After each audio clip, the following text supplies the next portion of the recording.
Hello các bạn, hôm nay thì Kinh Mẹo Hay xin phép chia sẻ cái mẹo khai căn bậc 2 nâng cao. Hôm trước thì cũng có chia sẻ cái mẹo khai căn bậc 2 các cái số chính phương rồi. Nhưng mà cũng một số khán giả là cảm thấy cái phương pháp đó nó chưa triệt để. Và thực ra thì cái đó là mình cũng đã nói là đó cái phương pháp cơ bản dành cho những học sinh mà bắt đầu tập khai căn các cái số chính phương. Thì cái phép khai căn nâng cao này nó có vẻ là khó hơn chút so với cái phép khai căn hôm trước, nhưng nói chung thì nó giải quyết các cái bài toán khai căn triệt để hơn. Ví dụ chúng ta có một cái phép tính 676 cần phải khai căn bậc 2. Đó, thì trước khi khai căn chúng ta sẽ chia các cái số thành những cái nhóm hai chữ số từ bên phải qua. Thì ở đây chúng ta thấy 76 là một nhóm chữ số, còn nhóm còn lại nó có 6 thôi. Nếu mà nó có các số đằng trước nữa cứ chia 2 này. Thì xét số 6 này chúng ta sẽ thấy nó phù hợp với hai bình phương. 3 bình phương nó tới 9 lần. Cho nên hai bình phương nó là 4, là trong cái phạm vi của cái số 6 này. Như vậy cái số đầu tiên chúng ta có kết quả là sẽ là 2. 2 lần 2 là 4. 6 trừ 4 còn 2. Và chúng ta hạ tiếp 76. Bây giờ chúng ta phải dự đoán cái số là tiếp theo. Để khi bình phương lên nó phải tương đương với số 276 này. Rồi để dự đoán một cái số bình phương thì chúng ta sẽ lấy cái số dự đoán của phép tính trước. Đây là số 2. Sau đó chúng ta cộng với số đơn vị của cái số đó. Ở đây cụ thể nó có một số thôi, cho nên chúng ta cộng 2 cộng 2 bằng 4. Sau đó thì chúng ta tìm một cái số A, làm sao để cho 4A nhân A. Đó thì nó tương đương với cái số 276. Nó tương đương với cái số mình cần là khai căn. Vậy cái này chúng ta cũng dễ dự đoán thôi ha. Nếu ví dụ như ở đây là 2 chẳng hạn, A là 2 chẳng hạn. Đó thì 2 nhân 2 bằng 4, 2 nhân 4 là 8. Như vậy là nếu A là 2 thì chúng ta có kết quả là khoảng 80. Như vậy thì nếu nhân thêm 3 lần nữa, 8 lần 3 24 thì nó cũng gần tương đương là 276 này. Đó, như vậy thì chúng ta có thể suy ra A là nó bằng 6. A bằng 6. Và thử ra nha. 46 nhân với 6. 6 lần 6 36, viết 6 nhớ 3, 6 lần 4 24 với 3 là 27. Đó, như vậy chính xác số này sẽ là số 6. 6 lần 46 nhân 6 bằng 276 và 276 trừ 276 hết. Như vậy khai căn bậc 2 của 676 chúng ta sẽ có kết quả là 26. Chúng ta thử xem nha. 26 nhân 26 bằng 676. Chuẩn xác ha.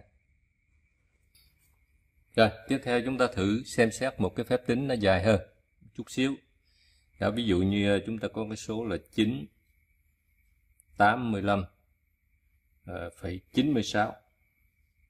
Giờ khai căn bậc 2 của nó. Mình xem thế nào. Đó thì chúng ta cũng chia phân nhóm số ra ha, 96 85. Như vậy số đầu tiên chúng ta là khảo sát là 9. Và rõ ràng đối với số 9 này chúng ta sẽ có ngay kết quả là 3. Và 3 bình phương bằng 9, 9 trừ 9 bằng 0, chúng ta hạ 85 xuống. Rồi cái số thứ hai chúng ta phải dự đoán để bình phương nó lên thì nó tương đương với 85. Và theo cái nguyên tắc là chúng ta sẽ lấy cái số dự đoán trước nè, tức là số 3. Đó, chúng ta cộng với 3 sẽ bằng 6. Sau đó tìm A làm sao để 6A nhân A thì nó sẽ tương đương với 85. Đó, nó nhỏ hơn cái số 85 này. Đó thì rất dễ ước lượng phải không ạ? Trong trường hợp này rõ ràng A sẽ bằng 1. Tại vì 61 nhân 1 bằng 61. Còn nếu nó bằng 2 á thì 2 lần 2 là 4, 2 lần 6 12, 124 lớn hơn 85. Suy ra ở đây thì chúng ta sẽ chọn A bằng 1. Đó. Và 85 trừ cho 61 chúng ta sẽ còn 24. Đây ghi rõ. Rồi, chúng ta ghi vào kết quả là 1. Tiếp theo là phẩy, cho nên qua kết quả chúng ta phẩy và hạ tiếp số 96 xuống. Rồi, thì như vậy là cái phép dự đoán trước của mình nè, nó là số 61. Cho nên tiếp theo chúng ta sẽ lấy số 61 là số dự đoán trước đó, cộng với 1 sẽ bằng 62. Rồi bây giờ chúng ta phải chọn một cái số A nào đó để 62A nhân A thì nó phải tương đương với 2496. Đó. Thì cũng đơn giản ha. Chúng ta giả dụ đây là số 2 đi. Đó. Tức là 622 nhân với 2 thì chúng ta có được khoảng 1.400. Đó, 1.400 nè. Như vậy chúng ta thử coi. Rồi giả định chúng ta ước lượng số A này là 4. Thì chúng ta thử phép tính này coi. 624 nhân với 4 sẽ bằng 4 lần 4 10, 6 viết 6 nhân 1, 4 2 8, 1 là 9, 4 lần 6 24. Đó, như vậy rõ ràng kết quả của phép tính sẽ là 4. Đó, và bên phần khai căn thì 2496 trừ 2496 bằng 0. Đó là chúng ta giải quyết xong cái bài toán số 2.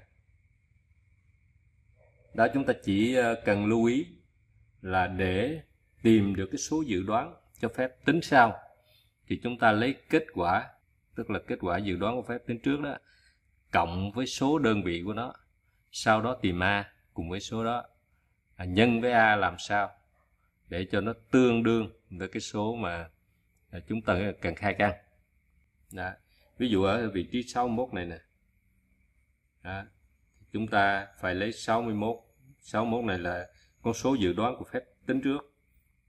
Để ở phép tính sau chúng ta lấy 61 cộng 1 là 62. Thành ra 62A nhân với A. Đây số A này chính là cái số chúng ta cần tìm để cho nó tương đương với 2496. Đó, như vậy thì cách tính này nó hơi phức tạp chút, xong nó giải quyết tương đối triệt để tất cả các cái bài toán căn bậc 2. Rồi chúng ta thử một cái bài tương đối dài nữa đi. Ví dụ như chúng ta có cái phép tính là 54.990,25. Đó, khai căn cái bài toán này. Thì chia nhóm ra 25, 90, 49, 5. Như vậy thì chúng ta sẽ xét số 5 trước. Đó, và xét số 5 này thì rõ ràng là chúng ta chỉ có lấy 2 bình phương được thôi. Và 2 bình phương lấy kết quả đầu tiên là số 2 và 5 trừ 2 bình phương nó sẽ bằng 1. Tiếp theo chúng ta hạ 49 xuống. Đó. Rồi, bây giờ chúng ta sẽ tìm dự đoán để khi bình phương lên thì nó tương đương với số 149. Chúng ta có lấy cái kết quả của phép dự đoán trước là 2, chúng ta cộng 2 cộng cái số đơn vị của cái số đó thì nó sẽ bằng 4. Bây giờ chúng ta phải tìm A làm sao để cho 4A nhân với A thì nó tương đương 149. Đó, giả dụ ở đây chúng ta là nếu A là 1 thì mới có được có 4, nhân với 1 được có 4 mấy à. Nếu A là 2 thì được 8 mấy, 84. Và nếu A là 3 thì 3 lần 3 là 9, 3 4 12 là được 129, tương đương với số này. Đó. Do đó chúng ta sẽ chọn A là 3. Đây, 43 nhân 3 sẽ bằng 129. Đây, để đây 129. Trừ ra thì chúng ta sẽ còn 20. Hạ tiếp 90 xuống. Và rõ ràng chúng ta thấy tiếp theo chúng ta sẽ dự đoán cái con số để bình phương lên là nó tương đương với 2090 này. Để dự đoán được cái số này thì chúng ta phải lấy cái số 43, tức là kết quả của phép dự đoán trước 43 cộng với số đơn vị của nó 3 bằng 46. Đó. Và tiếp theo chúng ta phải tìm số A sao cho 46A nhân với A này nè là nó tương đương với số 2090. Đó. Để chúng ta ước lượng thôi. Ví dụ A này là 1. Nếu A này là 1 thì chúng ta có được 461. Nếu A này là 2 thì chúng ta có được khoảng 900 là 24. Như vậy rõ ràng là nếu A chúng ta chọn A khoảng 4 lần thì nó sẽ có kết quả tương đương. Đây thử rồi, 4, 6, 4. A bằng 4 đó.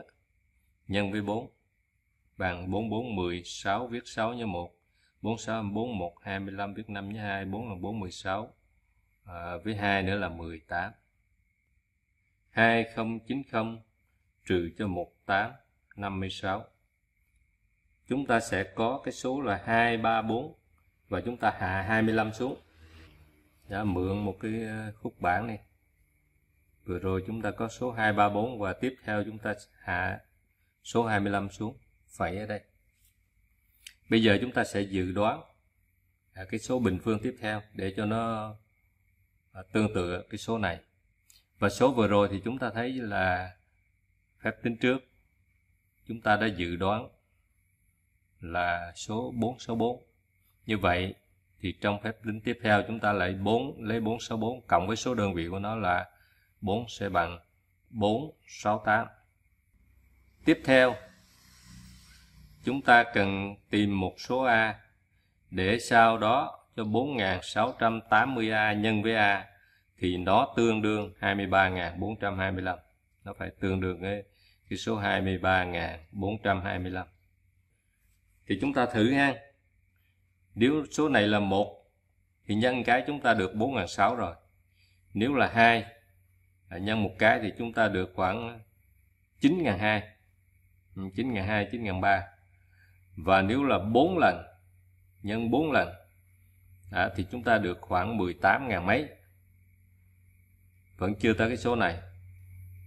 Cộng thêm 4.000 mấy nữa thì nó mới gần bằng 23.000. Như vậy rõ ràng chúng ta có thể xác định A là 5. Và nhân thử nha, 4, 6, 8, 5 nhân 5 bằng 5 lần 5, 25. Viết 5 nhớ 2, 5, 8, 40. Viết 2 nhớ 4. 5 lần 6, 30 với 4 là 34. Viết 4 nhớ 3. 5 lần 4, 20 với 3 là 23. Đó. Như vậy số cuối cùng chúng ta tìm được là số 5.